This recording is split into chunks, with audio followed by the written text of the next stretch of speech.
Princess, nag-review na ba kayo? May recitation daw tayo ngayon, sabi ni teacher. Nag-review ako kagabi, Bebang. Lahat ng subject, pinag-aralan ko. Parastayis ka! Ikaw, Princess, nag-review ka na ba? Nako, hindi na ako nag-review, no?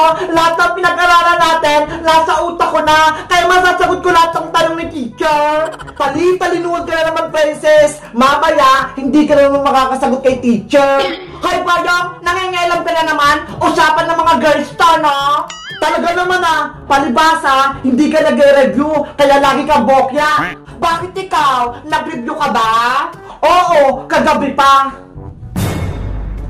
Huwag na kayong maingay, nandiyan na si teacher. Good morning, class! Good morning, teacher! Good morning, teacher! Okay, everybody, sit down! Teacher, ano po yung hawak nyo? Merienda po ba yan? Jelly to Princess!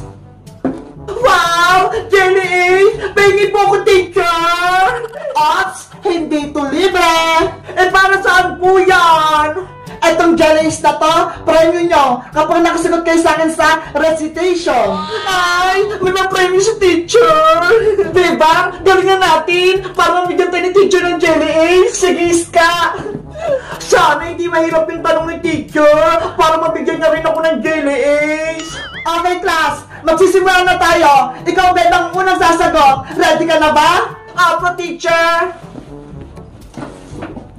Eto ang tanong mo, sino ang ating pambansang bayani? Teacher, ang ating pambansang bayani ay si Dr. Rosel San. Very good, tama yung sagot mo. Dahil dyan, meron kang Jelly Ace. Thank you po, teacher. Sayang, ako saling nakasagot nun. Next, ikaw naman, Iska. Tumayo ka na. Apa. Ang tanong, ano ang ibig sabihin ng GMRC? Hala, ang hirap ng tanong kay Iska. Hindi niya masasagot yun. Ang ibig sabihin po ng GMRC ay Good Manners and Right Conduct. Very good, Iska. Ito ang premyo mo. Thank you po, teacher. Iska, ang galing mo naman. Nasagot mo yun. Siyempre, subject natin yung Princess, kaya alam ko. Siguro hindi mo alam yung Princess. Alam ko yung Bebang na Good morning and right conjuring. Hula-hula ka na naman, Princess. Bayang, ikaw naman. Opo.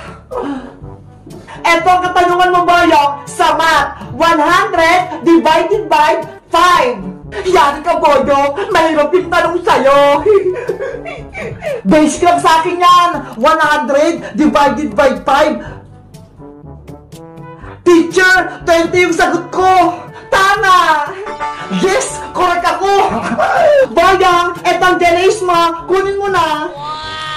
Thank you po, teacher. Ayos! May merienda na ako.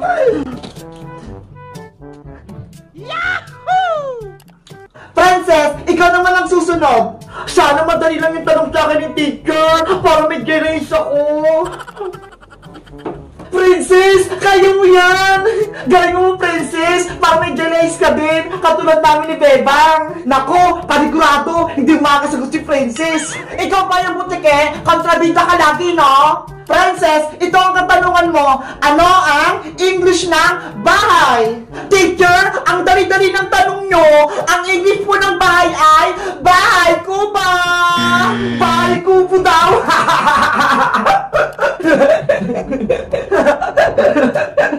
Mali ang sagot mo, Princess. Ano po?